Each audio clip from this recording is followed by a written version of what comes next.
Greetings, class, and welcome to this is for Unit 10. We're going to go over Chapter 11 on Endpoint Security. Pretty quick lecture this time around.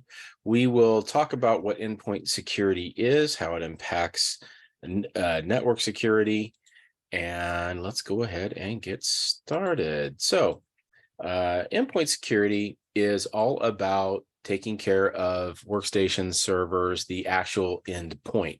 Now, this is grown over the past several years to include pretty much anything that can leverage an IP address. So think Internet of Things.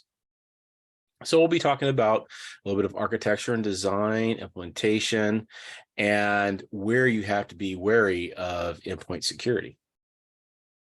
We'll also get into things such as BIOS and other types of firmware, systems that have maybe a trimmed down or slimmed down operating system. First and foremost, we need to worry about boot integrity because operating systems or devices that boot into operating systems may obtain an IP address up front, or if they are able to be rebooted, if you have physical access to them, they can be thwarted or they can be gained from the keyboard or from an interface. This boot process, therefore, has to be hardened against such types of attacks. So only allowing specific boot or reboot with a code or any type of untrusted firmware not to be loaded onto the device, or some other type of BIOS password. Some level of security control must be implemented. So some of the tools that we'll look at for antivirus, anti-malware, listing and denying of listing, endpoint detection and response, data loss prevention, which I'm going to come back to here in a second, and network defenses. These different types of tool sets can be implemented in various ways on an end device.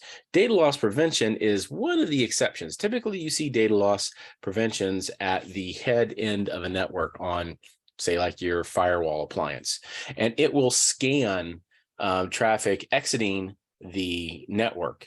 If it picks up certain types of data, say something that looks like a social security number or an address or something of that nature, that could potentially be personal identifying information, it may flag it, it may stop it from being transmitted, it may drop the traffic. The way around this, if you're the attacker, is if you were trying to exfil data, one of the things that you would look to do is encrypt that before you exfil it. So if you had a bunch of data that you got from a database, if you're able to encrypt that data locally and then ship it off to wherever it's going, that is one way to defeat data loss prevention. So wrapping it up a couple times in encryption is a really good idea if you're exfilling data. How do you fight against that? Well, basically, you don't allow encrypted data to exit your network without permission. So it can get kind of convoluted, to say the least, in what you allow not only to come into your network, but what you allow to exit your network as well. With antivirus and anti-malware, these can come in signature-based, heuristic-based, machine learning systems, or sandboxing. Sandboxing is where you actually take data or take information and you put it into a replica system, say an Active Directory server or DNS server, web server, what have you, and see how the program works, right? Before you allow it on to, say, a download. Other types of network defenses with intrusion detection, intrusion prevention systems, I like placing them not just within the firewall appliance, but outside and inside of the network, so you can see what, if anything, gets through. You have host-based firewall system, or HIPS, host-based intrusion prevention systems, that can track potential threats from within the network and see if there's anything that is threatening from device to device to device. This is good if an attacker has already gained a foothold into your network and is trying to lateral move within it.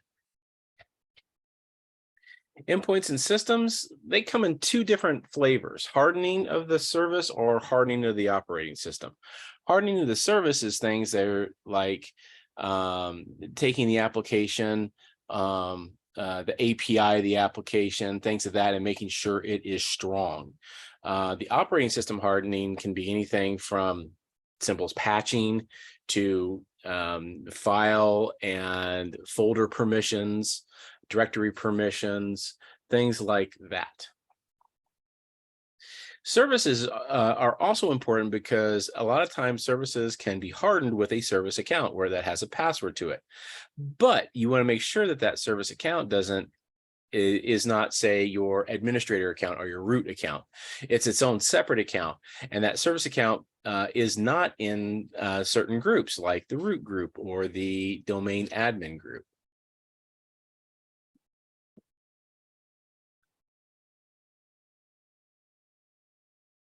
So with service hardening in Windows, you can go to the services.msc and see all of your services. You can right click on them and configure them appropriately. You can do similar things within the daemons of a Linux box. So the next couple of slides goes over some best practices for hardening Windows 10 and your end operating systems. I suggest this for anybody. But configuration, standards and schemas, patch management, naming standards, password complexity, all the stuff that you've learned about already. File manipulation and other command line tools in Linux that are really good for you to get accustomed to. Chmod for changing permissions, grep for searching patterns, cat, tail, head, logger. This helps you kind of look at tracing traffic, not just into and out of a network interface card, but you can even do it within processes. So I think we had this slide previously where we look at file permissions. So Chmod is used with a 7 code or 8 code, starting at 0, permission level. And they're also a letter representation. You can also do this by a +X, a +W, a +R, minus those as well to take them off. Scripting, secure transport, and shells. So scripting is a powerful tool for you to use, both offensively and defensively. You can help and run scripts to do typical processes and check security at the same time. You can do this within a bash shell or C shell or Bourne shell. Bourne shell, Bourne again shell, bash shell, sorry, same thing. Secure shell, SSH, or PowerShell in Windows. Some little work here on embedded systems. Embedded systems are important because this is what you see in IoT. A lot of IoT devices do not have the luxury of a hard drive or a lot of storage space. So their entire operating set is done within BIOS itself, or within firmware itself, I should say. So Raspberry Pis are really a great example of that some of you may have worked with already. In accessing embedded systems, you want to ensure that they are locked down from both a logical and physical level so that passwords are not given out and there's no way that you can escalate privilege from a physical keyboard. Even if you don't have a physical keyboard attached to the device, doesn't mean that a bad actor can't come up with a keyboard and mouse and plug right into it. Because typically these devices have at least a USB port on them. Update the devices. Firmware updates are very, very, very important. It's one of the leading causes of physical side attacks is when firmware is not updated. And this we see a lot in SCADA. system control and interface. You see this in smart grids for electric and gas utilities. There's an entire infrastructure overlay for these systems, and each have embedded components to them that have to go through thorough testing and retesting and a reevaluation.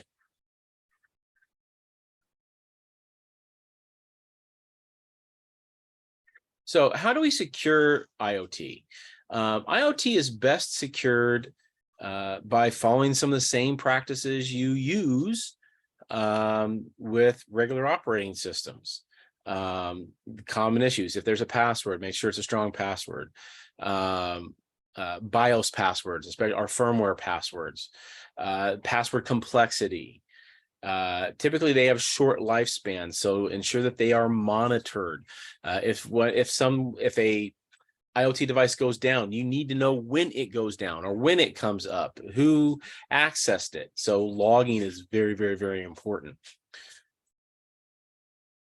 And wrapping up here, specialized systems that fall into these categories. Probably the top one are medical systems and medical devices. Smart meters, we talked about those. Those are usually used in utilities. Vehicles are now considered Internet of Things because you can actually get them onto networks. Typically, they run on IPv6 networks or cellular networks and can have access to the internet. Printers, long tried and true IoT device, VoIP systems, surveillance systems, CCTV, and now even drones and autonomous vehicles can be controlled via IP. There was a demo at DEF CON a few years ago about how somebody could take over a car in motion through an OnStar system or through some other third-party servicing system. So some of the security constraints that you have to worry about in IoT and embedded systems: power, capacity. They're typically low, so you can overload them and cause a DOS attack. They're not connected to the network, or when do they become connected to a network? Do they have any security controls to them? Is there a password? Network connectivity has to be necessary, and typically this is over wireless more than anything else. It may not even be over 802.11. It may be over Bluetooth that you can gain access to it. And your embedded systems may be low cost, but effectively high cost if they don't have any security associated with them. So moving on here real quick, we have in the homework 7 coming up here shortly, and I wanted to go over an option that you have. I typically have you do Splunk, but in this case, I always log into the wrong account. Sorry about that. Splunk has not made their trainings free anymore. So if you would like to rather do learn here a different room, a different free room, you can do one on OS query, or actually endpoint security, I should say. Intro to, if you just type in endpoint in your search bar. One moment.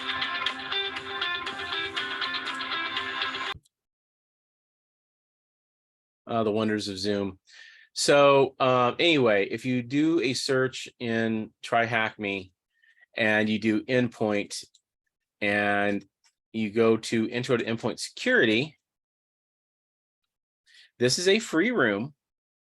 And it covers a lot of the things that we just covered here in the lecture, but it has a nice hands-on component to it. It covers OS query, or at least a very high level of OS query. So it covers it in both Windows, which is primarily what you're going to be concerned with. There, OS query.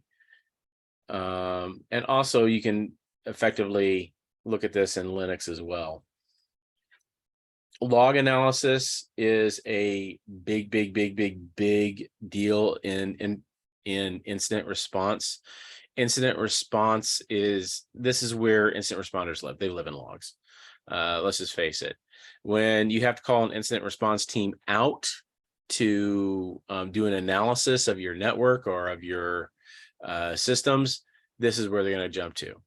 Attackers, good attackers, good red teamers will clean up their logs to an extent, even to where they look at specific look for specific log entries. Okay, so you can do this room in lieu of the Splunk training for Homework 7, and I'll put a update in the Homework 7 with this information. Another one that you can look at, and I'm okay with it if you want to do it too, because it has a virtual machine in it.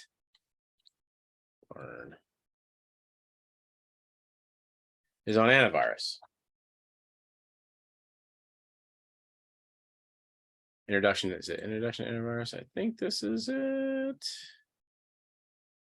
Yes. So you can do this as well. It's got a few more tasks, but this is all Windows based, and it has a lot of it has a whole lot of information on Windows based AV. All right, and integrated AV, free AV, if you will. And you can deploy a VM and actually go through all of this steps here in steps 5 through 10 on looking for doing a little bit of incident response through an antivirus front end. Because some antiviruses will give you a slew of information. So introduction to antivirus or intro to endpoint security. If you want to do those, either one, not both, either one for Homework 7 in lieu of Splunk, you're more than welcome to do that. Okay, so that kind of is going to conclude Unit 10. We'll see y'all later. Actually, let me just check real quick. Is Homework 7 due this week? Units. I don't think it is. I could be wrong. It is due this week. So you'll do that in lieu of Homework 7. And also Lab 2 is due this week. Lab 2 is a hardening lab. There's a link to a VM and some information on it.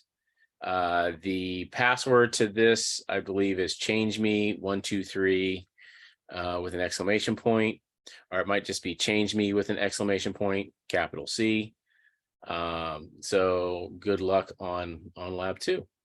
So that's it for Unit 10. I will see y'all later. Thanks a lot.